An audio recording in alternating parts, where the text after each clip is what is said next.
BA part second year sociology की कक्षाओं में सभी विद्यार्थियों का स्वागत है। बच्चों, मैं कृष्ण कुमार नैनीवाल आपको सोशियोलॉजी पढ़ा रहा था, जिसमें हम चर्चा कर रहे थे सोशल थिंकर यानी फर्स्ट पेपर के बारे में, जिसमें हमने अभी तक इमाइल दुर्खिम जो विचारक है उनके बारे में पढ़ लिया। और हमारा दूसरा जो विचारक है जो सिलेबस में दिया हुआ है कार्ल मार्क्स, उसके बारे में चर्चा कर रहे थे, जिसमें हमने अभी तक कार्ल मार्क्स के जीवन चित्रण और उनका एक सिद्धांत द्वंद्वात्मक भौतिकवाद सिद्धांत उसके बारे में चर्चा की। आज जो हम चर्चा करने जा रहे हैं कार्ल मार्क्स के वर्ग संघर्ष का सिद्धांत की, उसके बारे में चर्चा करेंगे। यानी कि आज का हमारा जो टॉपिक होगा कार्ल मार्क्स का वर्ग संघर्ष का सिद्धांत, उसके बारे में चर्चा करेंगे। तो बच्चों, मैं आपको बता देना चाहता हूँ कि कार्ल मार्क्स ने वर्ग संघर्ष का जो सिद्धांत की अवधारणा है ऑगस्टिन थोरे से ग्रहण की थी। कार्ल मार्क्स ने वर्ग संघर्ष की जो अवधारणा है ऑगस्टिन थोरे से ग्रहण की। ऑगस्टिन थोरे से कार्ल मार्क्स ने वर्ग संघर्ष की अवधारणा ऑगस्टिन थोरे से ग्रहण की थी। और कार्ल मार्क्स ने अपने वर्ग संघर्ष सिद्धांत की जो अवधारणा है अपनी पुस्तक साम्यवादी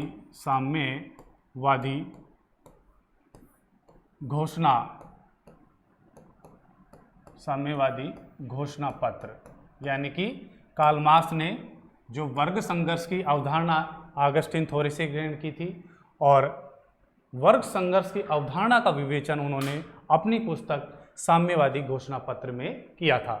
बच्चों, साम्यवादी घोषणा पत्र जो उन्होंने पुस्तक लिखी, उसका शुभारंभ इस उक्ति से किया है। उन्होंने कहा है कि अभी तक जो समाजों का इतिहास रहा है वो वर्ग संघर्ष का इतिहास रहा है। यानी कि वो कहते हैं जो भी मानवीय अवस्था रही है वो उनमें संघर्ष होता है और वो संघर्ष का इतिहास रहा है। और प्रत्येक समाज में, यानी कि प्रत्येक समाज में दो वर्ग रहे हैं और उनके बीच अपने अपने हितों को लेकर संघर्ष पाया जाता है। ठीक है, तो कार्ल मार्क्स कहते हैं कि वर्ग संघर्ष सिद्धांत की अवधारणा के अनुसार कि भाई अभी तक समाजों का इतिहास वर्ग संघर्ष का इतिहास रहा है। समाज की प्रत्येक अवस्था में दो वर्ग रहे हैं जिनको वो नाम देता है वर्ग, शोषक, शोषित। ठीक है,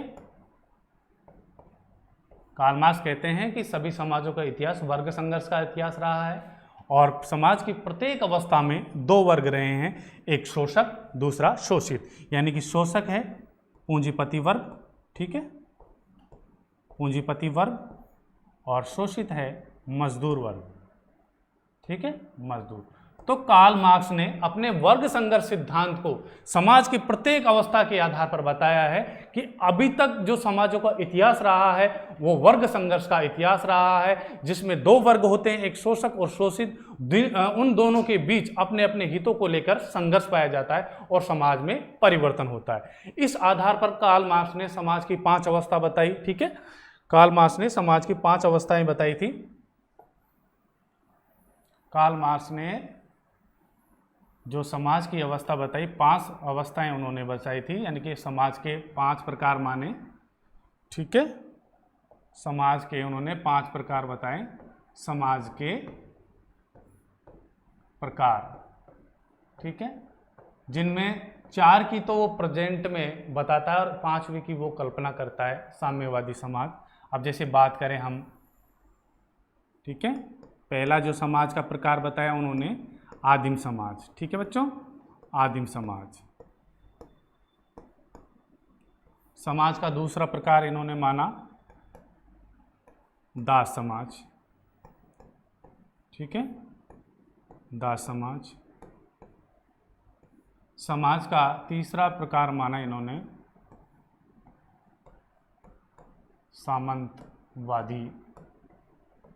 सामंतवादी समाज। ठीक है, समाज का चौथा प्रकार इन्होंने माना पूंजीवादी समाज। ठीक है, 5वां जिसकी उन्होंने कल्पना की थी, यानी कि साम्यवादी समाज। यानी कि वो कल्पना के आधार पर कार्ल मार्क्स कहते हैं कि जो समाज की 5वां रूप बताया उन्होंने कल्पना के आधार पर कि भाई समाज की जो पांचवी अवस्था होगी वो साम्यवादी समाज होगा। ठीक है, वो कहते हैं कि जो पांचवा समाज का प्रकार होगा वो साम्यवादी समाज होगा। इस आधार पर बच्चों कार्ल मार्क्स ने अपने वर्ग संघर्ष की अवधारणा या सिद्धांत को समझाया है कि भाई समाज में दो वर्ग रहे हैं और दोनों वर्ग विरोधी होते हैं, उनमें अपने अपने हितों को लेकर संघर्ष पाया जाता है, जिस आधार पर, उस संघर्ष के आधार पर समाज का विकास होता है, सृष्टि का विकास होता है। तो किस आधार पर बस समझाया उन्होंने कि भाई आदिम समाज था, ठीक है, कोई वर्ग नहीं था, यानी कि वर्ग नहीं थे। ठीक है, इसमें वो कहते हैं कि कार्ल मार्क्स ने समाज का प्रथम प्रकार माना जो आदिम अवस्था, यानी कि वो कहते हैं कि इसमें कोई वर्ग नहीं था। ठीक है, अब बात करें दास समाज में। ठीक है, दास समाज में दो वर्ग बन गए, एक तो दास बन गया, ठीक है, दूसरा वर्ग बन गया मालिक का। ठीक है, समाज का जो दूसरा प्रकार बताया दास समाज, ठीक है, इसमें दो वर्ग थे, एक तो दास हो गया, एक मालिक। अब दोनों में अपने अपने हितों को लेकर संघर्ष होता है। ठीक है, अब ये जब समाज समाप्त होगा, यानी कि जब ये समाज समाप्त होगा तो परिवर्तन के रूप में दूसरा समाज क्या आएगा, सामंतवादी समाज। अब सामंतवादी समाज में भी दो वर्ग रहे हैं। ठीक है, एक हो गया सामंत हो गए, सामंत वर्ग, ठीक है, और दूसरा किसान वर्ग। ठीक है, किसान वर्ग हो गया। ठीक है, इस तरह से समाज में बदलाव होगा, सामंत और किसान, ठीक है, इन वर्गों का पतन होगा। फिर नेक्स्ट समाज की अवस्था आएगी पूंजीवादी। ठीक है, अब पूंजीवादी में भी दो वर्ग हो गए। ठीक है, एक पूंजीपति और दूसरा श्रमिक या मजदूर वर्ग। अब मार्क्स इनको कहता है, जैसे कि मैंने आपको पहले बताया है कि मानव समाज का इतिहास वर्ग संघर्ष का इतिहास रहा है, जिसमें दो विरोधी वर्ग रहे हैं, शोषक और शोषित, जिनमें अपने अपने हितों को लेकर संघर्ष होता है और इस आधार पर समाज का विकास होता है या समाज में परिवर्तन होता है। अब जैसे उनको शोषक शोषित का नाम देता है, शोषक ये हो गया, शोषित ये हो गया। ठीक है, अब शोषक सामंत हो गया, शोषित किसान हो गया, इधर पूंजीवादी में शोषक ये हो गया और शोषित श्रमिक हो गया। ठीक है, अब कार्ल मार्क्स का जो मेन अवधारणा है, यानी कि जो कुछ वो वर्ग संघर्ष को समझाना चाहते हैं, वो पूंजीवादी व्यवस्था के आधार पर समझाना चाहते हैं। वो कहते हैं कि जो वर्ग संघर्ष का चरम रूप जो देखने को मिलेगा वो पूंजीवादी व्यवस्था में देखने को मिलेगा। ठीक है, क्योंकि इस अवस्था में श्रमिकों की संख्या बहुत ज्यादा है और पूंजीपतियों की संख्या बहुत कम है। तो ये श्रमिक वर्ग हैं, ये मिलकर विश्वव्यापी स्तर पर ये मिलकर एक हो जाएंगे। ठीक है, मिलकर इनमें वर्ग चेतना आएगी, एकता की भावना आएगी। इस एकता की भावना से, इस वर्ग चेतना के आधार पर वो पूंजीपतियों का सफाया करेंगे, सर्वनाश कर देंगे, उनका विनाश कर देंगे। ठीक है, उस आधार पर दो भावना आएगी। ठीक है, एक तो सर्वहारा वर्ग का अधिनायकवाद स्थापित होगा। सर्वहारा वर्ग होता है बच्चों श्रमिक वर्ग। ठीक है, तो सर्वहारा वर्ग का अधिनायकवाद स्थापित होगा।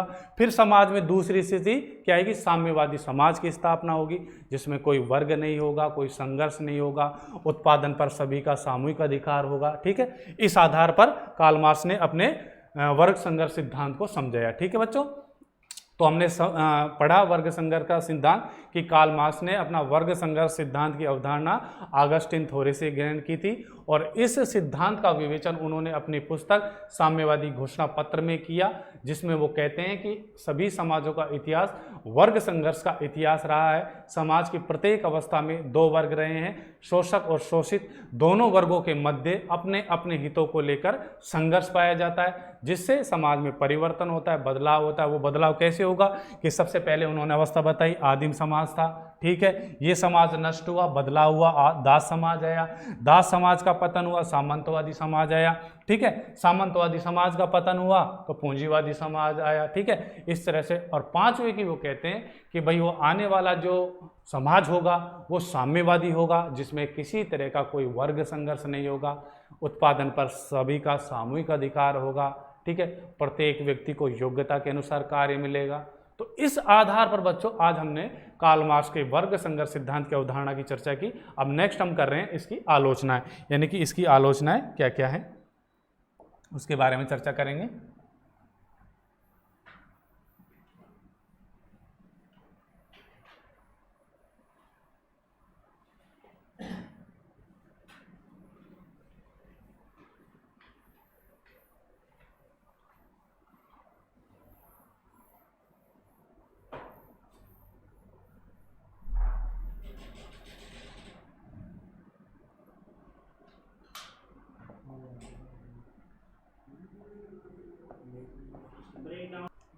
अब हम बच्चों कार्ल मार्क्स का जो वर्ग संघर्ष का सिद्धांत है उसकी आलोचनाओं की चर्चा करेंगे। जैसे फर्स्ट आलोचना,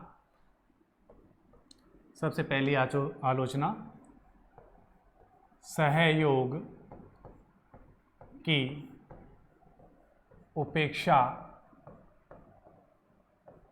तथा संघर्ष को महत्व।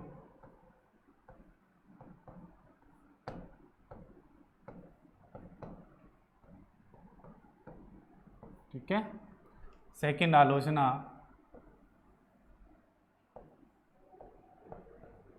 वर्ग संघर्ष की अवधारणा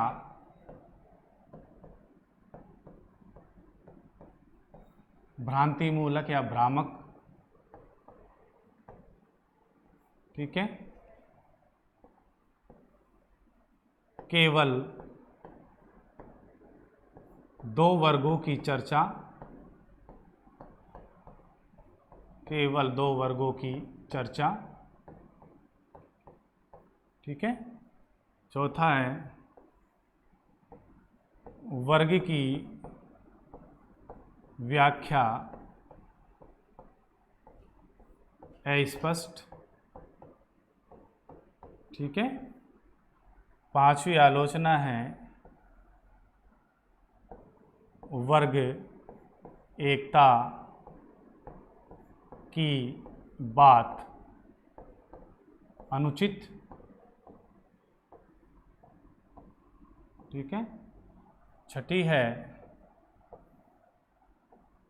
घृणा पर आधारित। ठीक है।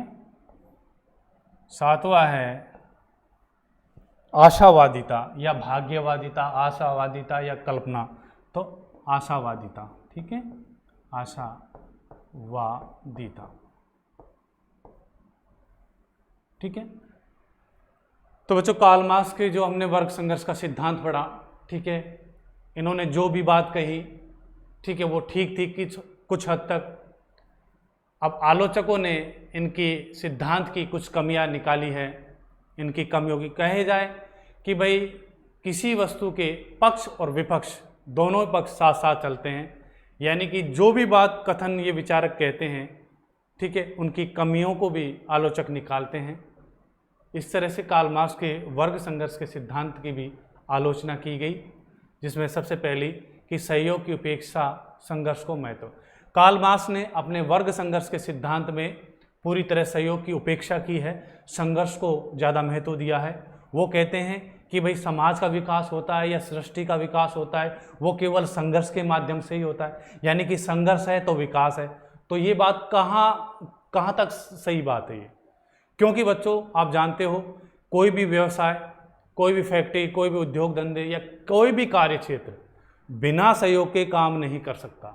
तो इस आधार पर एक कार्ल मार्क्स का वर्ग संघर्ष का सिद्धांत स्पष्ट है, क्योंकि इन्होंने संघर्ष को महत्व देकर सहयोग की उपेक्षा की है। सेकंड, वर्ग संघर्ष की अवधारणा भ्रांति मूलक। कार्ल मार्क्स ने जो दो वर्ग बताए वो उनकी अवधारणा भ्रांति मूलक है। वो कहते हैं कि जो समाज में वर्ग होगा, यानी कि जो भी वर्ग होते हैं उनके बीच संघर्ष होता है। अब जैसे समाज में कई जाति धर्म के आधार पर देखो, हिंदू मुस्लिम है, ठीक है, उनमें अर्थ के आधार पर यानी कि पैसे के आधार पर संघर्ष नहीं होता, जाति धर्म सांप्रदायिकता के आधार पर। तो कार्ल मार्क्स कहते हैं कि समाज में जो भी वर्ग हैं उनमें अर्थ के आधार पर, रुपये पैसे के आधार पर संघर्ष होता है, लेकिन समाज में जाति धर्म सांप्रदायिकता के आधार पर भी वर्ग देखने को मिलते हैं, जिनमें भी उनको हम वर्ग संघर्ष का रूप नहीं दे सकते। उनको हम जातीय संघर्ष कहेंगे या धर्म के आधार पर संघर्ष कहेंगे या सांप्रदायिकता के आधार पर संघर्ष कहेंगे। ठीक है। नेक्स्ट आलोचना, केवल दो वर्गों की चर्चा। कार्ल मार्क्स ने अपने वर्ग संघर्ष की अवधारणा में केवल दो वर्गों की चर्चा की है। वो कहते हैं समाज की प्रत्येक अवस्था में दो वर्ग रहे हैं और दोनों के मध्य संघर्ष होता है। लेकिन बच्चों ये चीज़ें आप भी जानते हो और मैं भी जानता हूँ कि व्यवहारिक रूप से वर्ग तीन प्रकार के हो सकते हैं। व्यवहारिक रूप से वर्ग के तीन प्रकार हो सकते हैं, जैसे कि एक तो उच्च वर्ग हो गया, ठीक है, दूसरा मध्यम वर्ग हो गया, ठीक है, तीसरा निम्न वर्ग हो गया, तो ये बच्चों व्यवहारिक रूप से वर्ग के हम 3 प्रकार देखते हैं कि एक तो उच्च वर्ग, एक मध्यम वर्ग, एक निम्न वर्ग। ठीक है, तो उच्च वर्ग में किसको रखेंगे हम, जैसे उद्योगपति हैं, ठीक है, अभिनेता हैं, ठीक है, नेता लोग हैं। अब मध्यम वर्ग में बच्चों हम उन लोगों को रखेंगे जो गवर्नमेंट एम्प्लॉयर है, जो सर्विस करते हैं, जैसे बुद्धिजीवी वर्ग, डॉक्टर है, वकील है, इंजीनियर है। ठीक है, अब निम्न वर्ग में हम उनको रखेंगे जो मजदूर तबका है। तो कई विद्वानों ने वर्गों के आधार पर भी कार्ल मार्क्स के सिद्धांत के जो वर्ग संघर्ष का सिद्धांत है उसको नकारा है। जैसे मैक्स वेबर कहते हैं कि भाई वर्ग के 3 प्रकार होते हैं। ठीक है, एक तो पूंजीपति वर्ग होता है, ठीक है, दूसरा बुद्धिजीवी वर्ग होता है, तीसरा मजदूर वर्ग होता है। ठीक है, लॉयड वार्नर हैं जिन्होंने अमेरिका के यंग सिटी शहर का अध्ययन करके वर्गों के 6 प्रकार बताए कि उच्च वर्ग, उच्च निम्न वर्ग, मध्यम उच्च वर्ग, मध्यम निम्न वर्ग, निम्न उच्च वर्ग, निम्न वर्ग। ठीक है, इन्होंने बताया कि भाई वर्ग जो बनते हैं रुपए पैसे के आधार पर नहीं बनते, ख्याति के आधार पर बनते हैं। वो कहते हैं वर्गों का निर्माण व्यक्ति की जीवन शैली, उसके व्यवसाय, ठीक है, उस आधार पर तय होती है। जैसे कि उन्होंने बताया कि भाई जैसे मान लीजिए कोई व्यक्ति है, चाय की थड़ी लगाता है, ठीक है, वो 30,000 रुपये 40,000 रुपये मंथली कमा लेता है। ठीक है, और एक व्यक्ति है जो क्लर्क है या फिर सरकारी कर्मचारी है, ठीक है, वो 20,000 रुपये मंथली कमाता है। जब इन दोनों व्यक्तियों से मिला जाएगा, यानी कि वो जो व्यक्ति जो चाय की थड़ी लगाता है चाहे वो उच्च वर्ग का हो, लेकिन जब उससे ये मालूम किया जाएगा कि वो अपने आप को किस वर्ग में रखता है, वो अपने व्यवसाय के आधार पर कहेगा कि भाई मैं तो निम्न वर्ग में हूँ, क्योंकि जो उसका व्यवसाय है जो चाय बनाने का है। ठीक है, इस आधार पर कि जब वो सरकारी कर्मचारी जिसको 10 या 20,000 रुपये मंथली मिलते हैं, ठीक है, जब उससे पूछा जाएगा कि आप अपने को किस वर्ग में रखते हैं, तो वो कहेगा कि भाई मैं तो अपने आप को उच्च वर्ग में रखता हूँ। तो रेपुटेशनल अप्रोच के आधार पर लॉयड वार्नर ने बताया कि व्यक्ति की वर्ग स्थिति आय के आधार पर या रुपये पैसे के आधार पर नहीं बनती, उसकी जीवन शैली है, उसके व्यवसाय के आधार पर बनती है। वो जैसा व्यवसाय करता है उस आधार पर ही वो अपने आप को उस वर्ग में मानता है। तो इस आधार पर कार्ल मार्क्स के वर्ग संघर्ष का जो सिद्धांत है वो पूरी तरह अस्पष्ट है, क्योंकि वो केवल 2 वर्गों की चर्चा करते हैं। जैसे हमने बताया कि आपको उच्च वर्ग, मध्यम वर्ग, निम्न वर्ग, लॉयड वार्नर का वर्गीकरण बताया, मैक्स वेबर का वर्गीकरण बताया, डेनियन थार्नर जो इन्होंने तमिलनाडु के कुंबापेट्टी गांव का अध्ययन किया, वर्गों के 3 प्रकार बनाने, मालिक, किसान, मजदूर। तो इस आधार पर कार्ल मार्क्स का ये वर्ग संघर्ष का सिद्धांत अस्पष्ट है। वर्ग की व्याख्या अस्पष्ट। कार्ल मार्क्स ने, ठीक है, समाज की प्रत्येक अवस्था में 2 वर्गों की चर्चा की। उन्होंने कहीं भी ये नहीं बताया कि भाई कोई भी वर्ग एक स्थिति से दूसरी स्थिति में आ भी सकता है, जा भी सकता है। अब जैसे पूंजीपति वर्ग है, ठीक है, अब जो पूंजीपति लोग हैं उनको व्यापार में घाटा हो जाए तो वो श्रमिक भी तो बन सकते हैं। ठीक है, श्रमिक भी एक दिन अपनी अच्छी स्थिति को सुधार कर पूंजीपति भी तो बन सकते हैं। तो इस आधार पर कार्ल मार्क्स की जो वर्ग की व्याख्या है स्पष्ट है। वर्ग एकता की अवधारणा अनुचित। कार्ल मार्क्स कहते हैं कि भाई जो वर्ग होते हैं उनमें एकता होती है, ठीक है, उनमें वर्ग चेतना होती है। तो बच्चों तो परिवार के लोगों के बीच ही नहीं बनती, तो मजदूरों में कहाँ बनेगी, पूंजीपतियों में कहाँ बनेगी। और फिर पूंजीपति भी होते हैं, ठीक है, मजदूर भी होते हैं, अलग अलग धर्म, जाति, रंग के आधार पर उनमें भेदभाव पाया जाता है। तो कार्ल मार्क्स ने जो वर्ग एकता की बात करी है वो पूरी तरह अनुचित है, क्योंकि वर्ग एकता जरूरी नहीं है कि मजदूर वर्गों में ही पनपे, पूंजीपतियों में ही पनपे। घृणा पर आधारित। कार्ल मार्क्स का जो वर्ग संघर्ष का सिद्धांत है पूरी तरह घृणा पर आधारित है, क्योंकि कार्ल मार्क्स का जो पूरा पक्ष या उनका पूरा जोर मजदूरों के हित में था। वो जीवन भर मजदूरों के हितैषी रहे, मजदूरों के ऊपर लिखते रहे, पूंजीपतियों से वो खुद घृणा करता था, इसलिए ये सिद्धांत उनका घृणा पर आधारित है। वो पूंजीपतियों से घृणा करते हैं। ठीक है, आशावादिता। कार्ल मार्क्स कहते हैं कि जो समाज का जो अंतिम अवस्था होगी, ठीक है, वर्गों का नामो निशान मिट जाएगा, अंत में जो अवस्था आएगी साम्यवादी अवस्था होगी। ये वो केवल कल्पना के आधार पर कहते हैं कि समाज का रूप जो होगा अंतिम में साम्यवादी होगा, जिसमें कोई वर्ग नहीं होगा, कोई संघर्ष नहीं होगा, ठीक है, उत्पादन पर सभी का सामूहिक अधिकार होगा। तो ऐसे थोड़ी हो सकता है कि भाई कोई वर्ग ना रहे। जीवन का कोई भी ऐसा समय नहीं रहेगा, न तो रहा है न ही आने वाले टाइम में कि कोई वर्ग खत्म होंगे। जाति भी रहेगा, वर्ग भी रहेंगे। ठीक है, तो इस आधार पर बच्चों हमने कार्ल मार्क्स का आज वर्ग संघर्ष का सिद्धांत पढ़ा, जिसमें हमने उसकी आलोचना आदि के बारे में चर्चा की। आशा करता हूं कि आपको ये सिद्धांत समझ में आया होगा। Thank you.